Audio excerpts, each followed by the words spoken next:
Okay, we're on to agenda item number 7.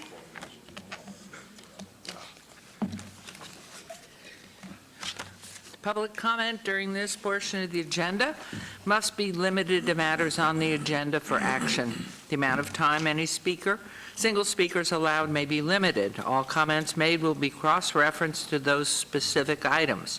If anyone submitted a speaker card or wishes to speak under this portion of the agenda, please come to the podium and state your name for the record. This is your opportunity to address the council, but the council is not able to respond or engage in dialogue. We'll set the time at 1 minute. Good morning. Okay, one morning. Viva Las Vegas. Alan Karcher, native-born Las Vegas, graduated Vegas High School in 1968. Hope you all got one of these. Have you seen your history lately? This just wasn't a high school or the Academy of the Arts. Governors, congressmen, senators, chief justices, and gaming legends walk through these campuses, and the school district is going to help us beautify it. Sorry, it's not on your agenda today, but you know we're going to have a great performances and everything. So October 17th, I hope the leadership of Las Vegas comes out to this thing, because we're going to beautify that school in the downtown area for this city. Thank you. Thank you very much. Okay. Yes, sir. Please come forward and state your name for the record. Good morning, Your Honor. My name is Gerald Gillock, and I'm the building owner at 428 South 4th Street. And I wanted to speak to the proposed ordinance number 2019-36. I'm not sure exactly what agenda item it is, but it's the ordinance dealing with the homeless issue. And I wanted to point out that I've offered to participate in drafting and amending this ordinance because the ordinance lacks one thing in particular, which the city has totally avoided its responsibility to provide any type of sanitation for all of the homeless that they're allowing to stay on the streets. And this ordinance proposal, all that has to happen is someone has to determine that the courtyard facility is full, and then they will suspend the enforcement of the ordinance, but that enforcement does not include any provision for the city providing any type of portable sanitation. My building has become a public toilet. Councilman Diaz has informed me that since the alley was vacated, that's my problem. But what happens is this homeless sleep on the city street all alongside there every single day, every single night. They line up, and the city has determined that they have a right to be there, but every single one of those people is going to go to the bathroom. You may recall that last Sunday... Only because there's a minute, and I'm sorry, but I appreciate your comments. I'd like you to give your business card, if you would, to our clerk, and I will make sure that our legal department calls you and follows up on your offer to be included in the further dialogue. But we thank you and appreciate it, and we're sorry. We're doing the best we can, okay. And we are moving forward. Okay, thank you. Thank you for coming Madam down. Mayor, and I know the city is doing something with this ordinance, but it's not all you can do. Okay, thank you. Anyone else wishing to be heard? Okay. We'll move on to agenda item number 8.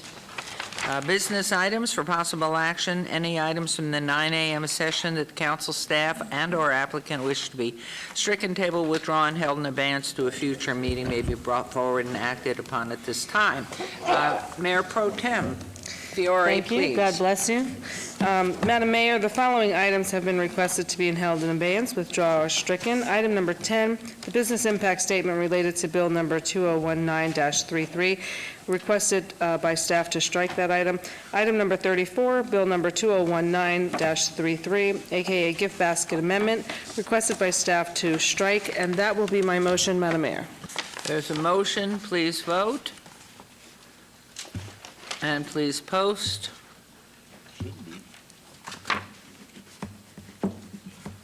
Motion carries. Thank you very much. We'll move on to agenda item number 9. For possible action to approve the final minutes by reference to the August 21st, 2019 City Council meeting, Mayor Pro Tem may have a motion to approve the minutes. Madam Mayor, I move to approve the minutes of the August 21st, 2019 City Council meeting. Thank you. There's a motion. Please vote and please post. That motion carries. We'll move on to agenda item 10. Items number 10 through 25, with the exception of number 10, which has been stricken, are on the consent agenda, are considered to be routine or recommended for approval by the departments and may be enacted in one motion. Note a correction for the record regarding agenda item number 19, which appears under finance, purchasing, and contracts, but is actually being presented by the planning department. Are there any items that the council wishes to bring forward? Nope. Okay, Mayor Pro Tem.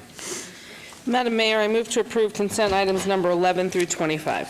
Thank you. There's a motion to approve. Please vote and please post. Motion carries. Thank you very much. We'll move on to agenda item 26.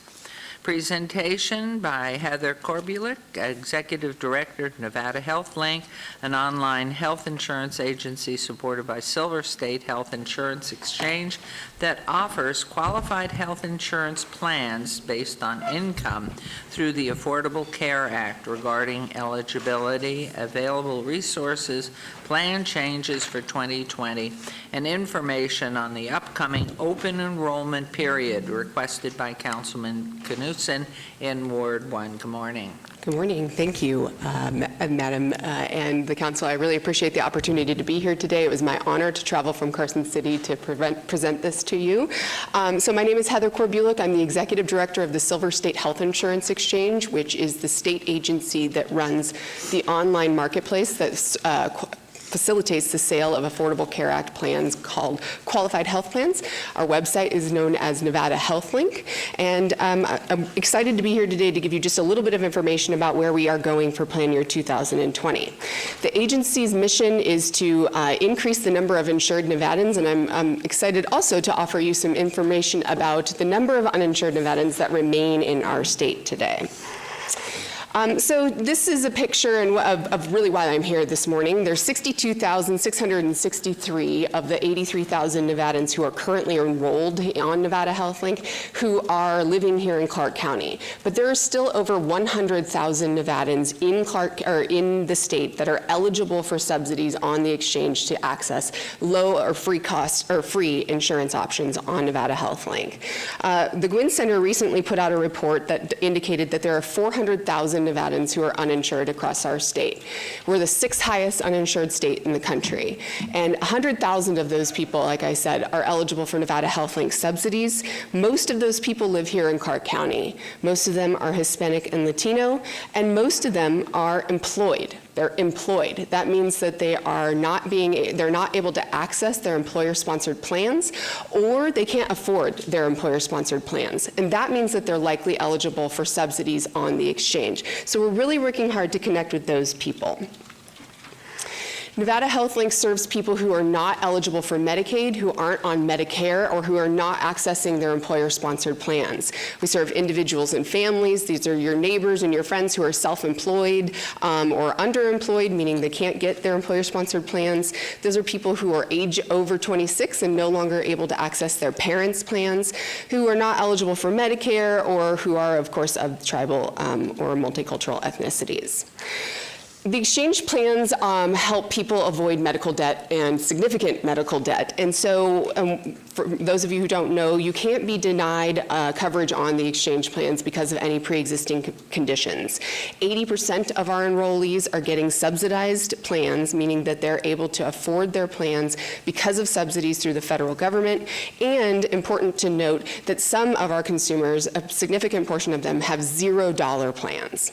All of our plans cover 10 essential health benefits, and we have free in-person assistance because we all know that shopping for health insurance can be complicated. So we try very hard to connect people with the right folks, brokers across the state. Right now we have, we're transitioning to becoming our own state-based exchange, and I'll tell you about that just in a minute here, but important to note that not all insurance plans are created equal. There are plans that are sold off exchange that are marketed in a way that makes people think that they're purchasing qualified health plans that are Affordable Care Act certified, and they're absolutely not, and they're being left high and dry with a significant medical debt because they purchased these plans. So again, we encourage people to work with enrollment professionals, and we have a list full of 600 of them on our website. Well, I'm excited to tell you about what's new for 2020. We are transitioning and trailblazing. The state of Nevada is transitioning our state away from healthcare.gov's eligibility and enrollment services to becoming our own state-based exchange, where the only way to get access to subsidies is on Nevada Health Link. There's certainly a lot of federal rules that we could talk about some other day. I won't bore you with them right now that are impacting 2020, but the good news is that we have just announced our qualified health plan carriers for 2020, and there are 3 instead of 2 this year, which shows a sign of active competition and stabilization here in our state. So we'll have Anthem, Health Plan of Nevada, and Silver Summit coming back this year, and we'll have 27 plans across our state for individuals to choose from, and then 17 dental plans. Open enrollment runs from December 1st through the 15th, and again, like I said, we have significant number of broker and licensed professionals who are able to help either in person or on the phone, and that's a free service through Nevada Health Link. Like I told you, we are moving to a transition to a state-based exchange, and that offers some real efficiencies for us. The state agency, Silver State Health Insurance Exchange, anticipates a savings of $4 million in the first fiscal year alone by transitioning. It gives us an opportunity to have access to our consumer data in real time, which will allow us efficiencies and micro-targeting where marketing and outreach is concerned. We're going to be able to have Nevadans helping Nevadans and have its platform to implement policies that's more state-specific moving forward.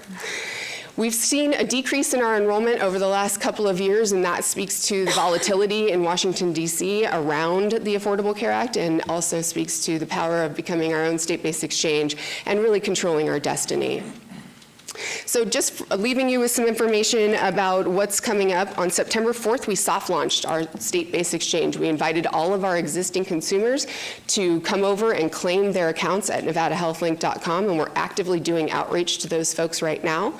This Thursday, tomorrow, is a really important date. All of our window shopping becomes available. So our plans will be displayed, the rates for those plans will be displayed, and the ability to get an idea of how much subsidies you're eligible for will be on display.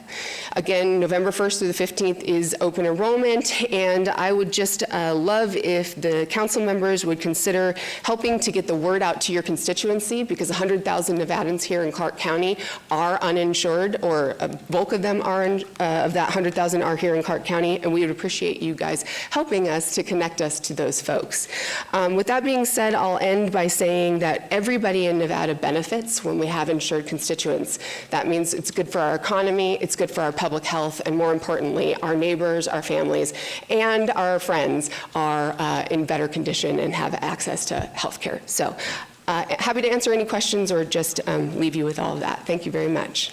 Well, we appreciate your coming down here and sharing this opportunity with everybody that pays attention to what's going on in the city. I know our council people are open to this and delighted that you've come down. So we thank you. I don't know if there are any questions.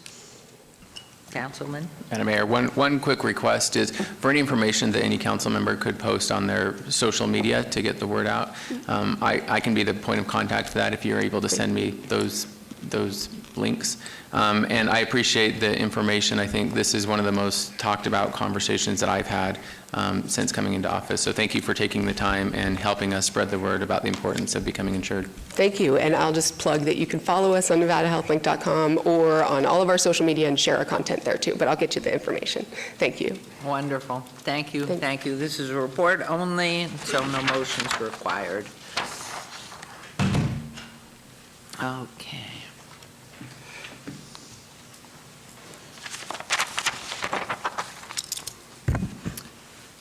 Let's just move right ahead. We have agenda item 27, our report from Scott D. Adams, our city manager, on emerging issues in reference to all wards. So, good morning. Good morning, Madam Mayor, members of the City Council. Scott Adams, City Manager. I have a few items to just give you a quick update on as part of my emerging issues report. The first one, though, what I'd like to do is simply indicate that we do have for first reading today on your agenda an ordinance regarding regulation of the use of sidewalks. It's ordinance 2019-36. And what I'd like to do is read a statement regarding that ordinance and And from my perspective as your city manager, that will be my only comment on this item or matter until we start going through the ordinance process, and there will be appropriate points during that process where our team will be making presentations regarding the rationale for the ordinance, and there will be plenty of places along the way, as we saw in today's meeting, and a public hearing on that ordinance where the public can come in and make comment on that ordinance. But let me just make a very brief statement. This new ordinance was designed to help direct people to the city's Courtyard Homeless Resource Center and other existing nonprofit services to connect those in need and help break the cycle of homelessness. The city believes the ordinance will be a benefit to the homeless population, while at the same time protecting the health and safety of the entire community. The city has always demonstrated compassion for the needs of the growing homeless population. Understanding public safety of everyone is a top priority. So that's really, I wanted to make that statement regarding why this is going forward, and that there's going to be a lot of discussion going forward and a lot of opportunity for public comment. Let me mention, on the heels of yesterday's very solemn memorials regarding 1 October, that we recently, I think you were all provided a copy by Tom Perigo, and I have to give a lot of credit to Tom for a lot of the work on the Healing Garden. There's been a fantastic book written regarding the Healing Garden. I just want to mention this so that the public is aware of it. It's my understanding that these are available now at Barnes & Noble, so if the public wants to obtain a copy of this book, they can do so at Barnes & Noble's. I want to point out that as you look out our front door, kitty corner from the front of City Hall, you'll see a lot of progress on our new municipal court building. They are actively excavating the foundation of that building, and I'm told by our development team that we are still on schedule for a January 2021 completion of that building. So we're excited that we'll have another one of the family of city buildings immediately adjacent across from City Hall. Also, we had originally scheduled for this meeting, but it got bumped to next council meeting, an update on Project Enchilada, and why that's important. There'll be a complete update on the status and progress of that project is on Monday, and I think you saw that in today's paper. On Monday, we'll start construction of Fremont Street, the first segment or phase of the public improvements that are part of the scope of Project Enchilada to really start the revitalization of the far east end of Fremont East. So I just wanted to bring that to your attention, that we'll start to see, unfortunately, more orange cones in the area of East Fremont. And then finally, we'll be discussing this with you in upcoming briefings. We have been in a dialogue with the clerk, the mayor, on how we can restructure these city council meeting agendas to put our citizens' business first. We're looking hard at the items where citizens tend to sit here all day long, waiting for their items to come up, and looking at prioritizing those items, putting those on the front end of the agenda, and pushing to the back end of the agenda those things that staff makes presentations on, staff reports, and routine business matters. The whole effort of this is to be more customer friendly to our citizens so that they don't have to wait as long during council meetings for their items. So with those items, that is the end of my emerging issues report. Would you take any questions at this moment? Sure, I can answer questions, but we're not agendaed for any discussion. You realize this is just a report on my emerging issues. So Yes. just a question or comment, but no dialogue here. So please, Councilwoman, Mayor Pro Tem. Thank you, Mr. Adams. So I'm so excited about our whole enchilada.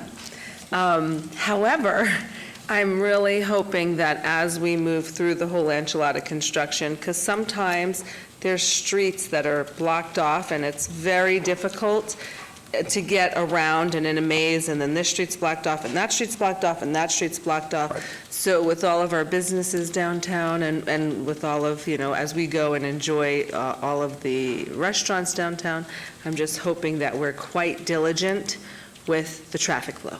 We are.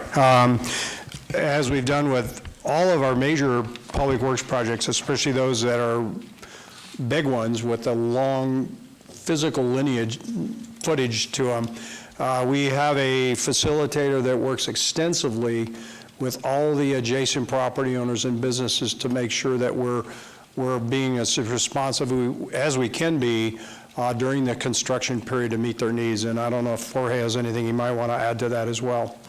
Jorge Cervantes, Chief Operations Development Officer. Scott's correct. We do hire a facilitator that does that. They have weekly meetings with the business owners that are welcome to attend. They also send out a newsletter or an email to all the business every week saying, these are the streets that are going to be impacted the next 2 weeks. Here's the work that was completed the previous 2 weeks. So always aware what's coming up next. And they make this email available to anybody else that wants to subscribe to it. So some of the businesses, not just the business, but customers that frequent it want to also, they make it available so they know what's coming up in the next 2 weeks as far as work and road closures. Thank you. Thank you, Mr. Adams. It is a good time here, and we are moving forward. A report, agenda item 28, a report by Allie Haynes Hamblin, Director, Office, Cultural Affairs, regarding the City of Las Vegas Public Art Program accomplishments and plans for fiscal year 2020. Good morning. Good morning. Good morning, Mayor and members of the council. Thank you very much for giving me time to share with you about the city's Office of Cultural Affairs, what the Public Art Office is working on for fiscal year 2020, and to share a little bit of information about the impact of the arts on our community. I'd like to start with just a quick overview of the structure of our public art program. We have 2 visual arts specialists that are full-time who work in the Office of Cultural Affairs. They each have, one has an intern and one has a part-time technician to support them with conservation and documentation efforts.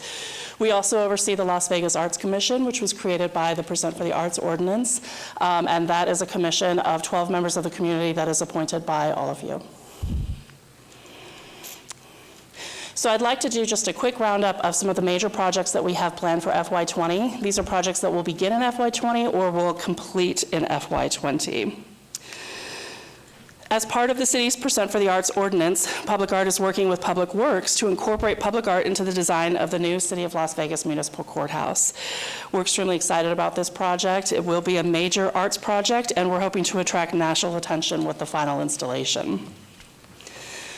Public Art is also working with Public Works and NDOT to incorporate murals along the Charleston Boulevard underpass to beautify this area and to connect people between the Arts District and the Medical District. We're looking forward to getting this project underway in the next few months. Public Works and Planning reached out to Cultural Affairs a couple of years ago, soon after I started, asking us to help them incorporate public art into the 3rd Street Improvement Project, which you know is well underway right now. The art enhancements for this project will include the incorporation of original poetry that was commissioned by the Office of Public Art that will be etched into the sidewalks, as well as a 3-dimensional art piece to be installed at the corner of 3rd and Gas. Additionally, Cultural Affairs Production Services team consulted extensively with Public Works on outfitting a portion of 3rd Street as an event space with a performance-ready stage and street festival-friendly enhancements. The Office of Cultural Affairs is working to incorporate public art along the recently improved Ogden Underpass corridor. This new installation will speak to the history of Las Vegas, as well as provide a safe, well-lit corridor to encourage foot traffic between the downtown core and the burgeoning developments in Symphony Park. The Las Vegas Arts Commission was invited to fund a proposal to add public art to the newly built parking garage on Parcel B in Symphony Park. That final selection is in process right now as it goes through all the various channels, including the Symphony Park Development Board review. We're also working on a new project to incorporate more artwork along Main Street in the Arts District, now that that Main Street improvement project has been completed. 4 sites along Main Street have been identified as ideal places to place public art, and the first location is on the corner of Main Street and Charleston Boulevard. Cultural Affairs has been working with former Arts Commissioner and Main Street business owner Mark Abelman on developing this project. We hope to install the first sculpture in the next few months. Our Office of Public Art also has a handful of annual projects that they complete each year of temporary artworks. The first of this is the Aerial Gallery, which is part of the First Street Art Trail. It's the newest rendition of this banner artwork program, which began in 2005 on Las Vegas Boulevard. This gallery features up to 8 artists' work printed onto vinyl banners and hung along 66 different light poles between Bridger and Boulder Avenues along First Street. This exhibit rotates artwork every 1 to 2 years. With the commitment to promoting and developing the arts as a meaningful and creative part of our entire community, the Contemporary Public Art Program has partnered with the community artists and creative teams to present temporary site-responsive murals, sculptures, projections, performances, and other proposed media on public and privately designed sites, or designated sites. Pardon me. Artwork commissioned through this program may remain in place for up to 12 months, and this program specifically cites artwork in all 6 wards. One of our most popular programs is the AMP program, which is painting of the utility boxes throughout the city. The Office of Cultural Affairs regularly fields requests for painted utility cabinets, both from other city departments and community members. This will be an ongoing program that will continue until there are no more boxes left in the city to paint. And Windows on First invites artists to create original site-specific installations presented within the context of the First Street Art Trail. This ongoing series of temporary installations can be viewed in the large display windows on the City Hall facing First Street at any time. You may have noticed the display windows on City Hall building along First Street. They change out about every 6 months, and typically the artwork that's installed there is artwork that reacts to the environment, so the sun or the cold can change the artwork over the period of 6 months. A hallmark of any excellent public art program lies in the administration of that program and the behind-the-scenes work that goes into it. Our city's public art office, even though it's 2.5 staff, do a lot of work on maintenance and conservation of our collection. We also spend a lot of time documenting the art collection. We've recently contracted with Mona Shield Paint Photography to help us provide professional documentation of every piece in our collection. We do an annual inventory of the more than 450 pieces of artwork that are in the city's permanent public art collection. And those are all cataloged in a software program that is designed for cataloging artworks for municipalities and other arts organizations. And then we also maintain an arts registry where artists can sign up to receive more information about opportunities as they come up, and they can also submit proposals for new projects directly through this website. So public art, pardon me, public art also affords the Office of Cultural Affairs with many opportunities to engage with the community on a variety of topics and in a variety of ways. Overseeing the banner programs for Berkeley Square, the Pioneer Trail, and the Cultural Corridor allows us to be a part of preserving the history of our neighborhoods and important cultural districts and ensuring that we're educating future generations. Murals give us the chance to engage with the community to help beautify and activate communities in celebrating their successes and memorializing their accomplishments, such as with the mural at Mission High School.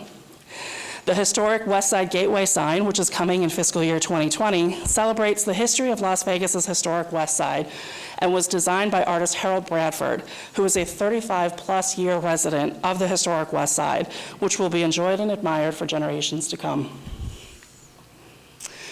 I'd like to talk briefly about how cultural affairs and the arts in our communities supports economic development. In March of this year, the National Endowment for the Arts published data showing that nationally, arts and culture contributed $804.2 billion to the U.S. economy in 2016. This represents 4.3% of our nation's gross domestic product. Additionally, the endowment found that from 1998 to 2016, there was a 44.5% growth in GDP contribution from arts and culture production.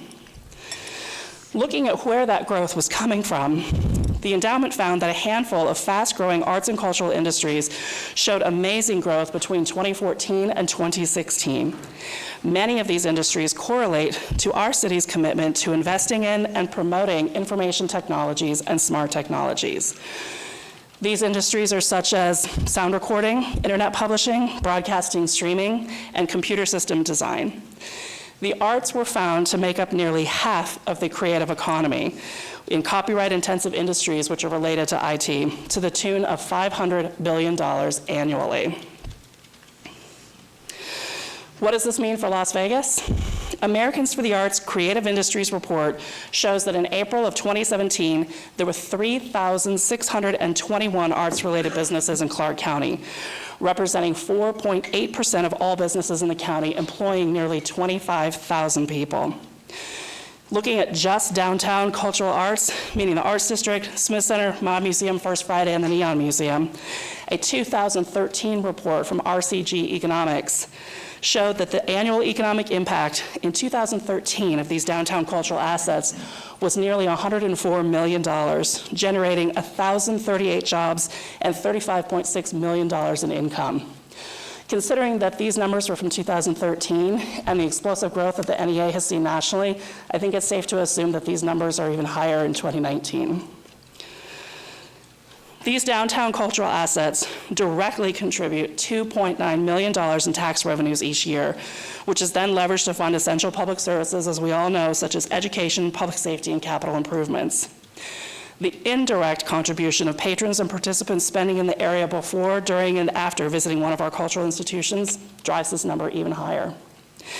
And keep in mind, this figure does not include major festivals and events such as Life is Beautiful, the Las Vegas Book Festival, the Las Vegas Bluegrass Festival, and which we know brings additional substantial economic benefit directly to our city.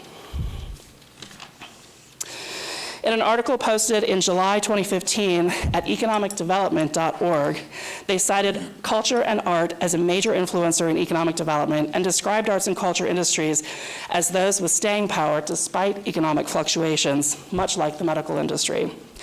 The four industries cited by this article as ones that help keep our economy afloat are galleries and museums, TV, movies, and the gaming industry, performing arts, and the tourism industry, specifically festivals and tournaments. I'd like to also speak briefly on how the arts positively impact our public safety. A new study posted in March of 2017 shows the positive influence of robust cultural resources in a community in public safety numbers. In lower income neighborhoods, cultural resources are significantly linked to better health, schooling, and security. The research, which was controlled for economic well-being, race, and ethnicity, and performed by the University of Pennsylvania School of Social Policy Practice, found the presence of cultural resources is associated with a 14% decrease in cases of child abuse and neglect, a 5% decrease in obesity, an 18% increase in kids' scores in the top stratum on English and math exams, and an 18% decrease in the serious crime rate. Projects that our public art team currently has underway that are directly tied to improving our community's safety and health are the Hunter Circle Parks, conversion to a sculpture park and children's park, the Historic West Side Mural Program, which is being funded through the Mayor's Fund for Las Vegas Life and will support improving public safety in the neighborhoods of the historic West Side, and the Storm Drain Public Art Project of 2019-2020, which is a collaboration between Public Art and Public Works on spending an entire year educating 6 different elementary school classrooms in all 6 wards about the dangers of polluting our water and how they can help prevent it. This project, after the full academic year, will culminate in 6 different storm drain murals painted throughout our city.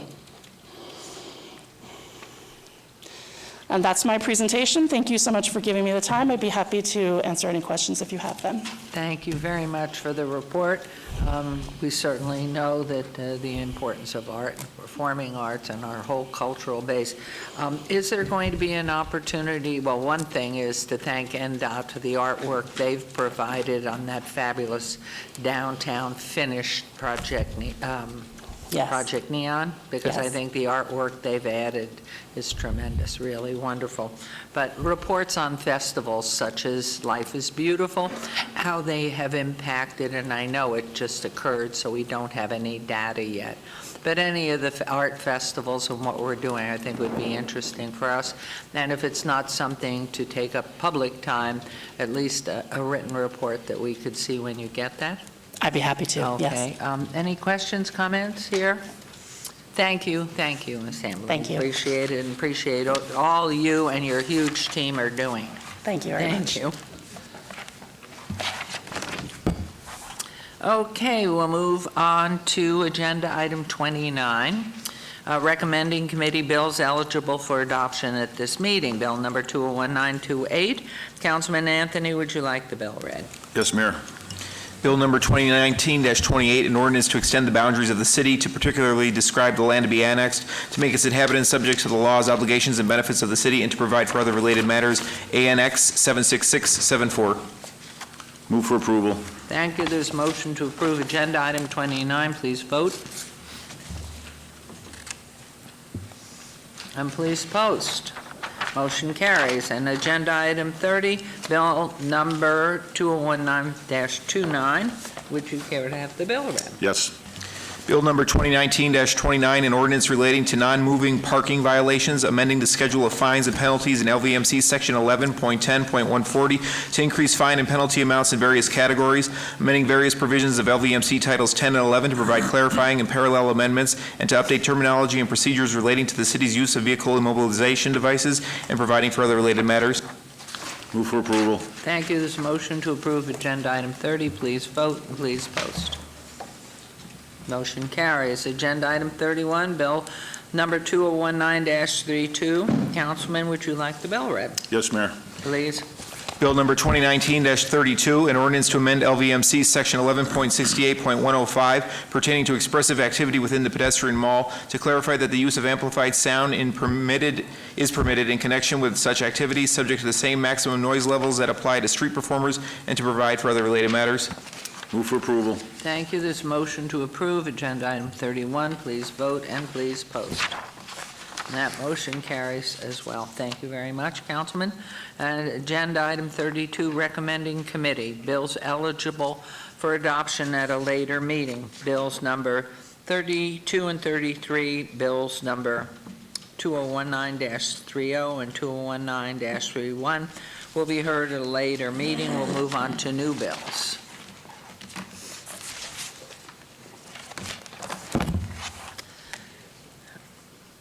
Number 34, Bill 201933 has been stricken. Item numbers 35 through 39, bills 2019-34 through 2019-38 are new bills. City Attorney, would you please read these new bills? Yes, ma'am. Bill number 2019-34, an ordinance to amend the Town Center Development Standards Manual to allow the waiver of certain minimum distance separation requirements in relation to the use packaged liquor off-sale establishment, and to provide for other related matters. Bill number 2019-35, an ordinance adding to LVMC Title 10 a new chapter to establish a city misdemeanor offense of battery which constitutes domestic violence, along with corresponding penalties, and to provide for other related matters. Bill number 2019-36, an ordinance generally to prohibit camping, lodging, and similar activities within any public right-of-way adjacent to residential property within specified districts of the City of Las Vegas or within 500 feet of any receiving dock of a food processing facility, and to provide for other related matters. Bill number 2019-37, an ordinance creating the City of Las Vegas, Nevada Tourism Improvement District, Area 15, and providing other matters properly relating thereto. Bill number 2019-38, an ordinance to extend the boundaries of the city to particularly describe the land to be annexed, to make its inhabitants subject to the laws, obligations, and benefits of the city, and to provide for other related matters, ANX 77014. Thank you.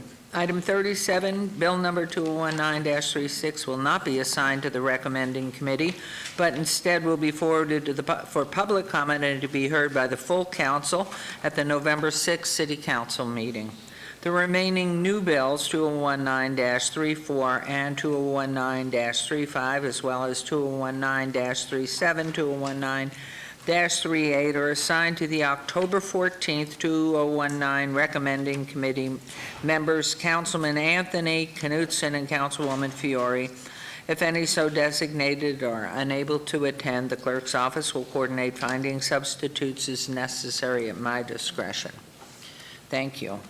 The morning session of City Council has to recess until 11 o'clock, correct? Because that's when the agenda items are posted. So it is now 10:22, so we'll see you promptly at 11. Thank you.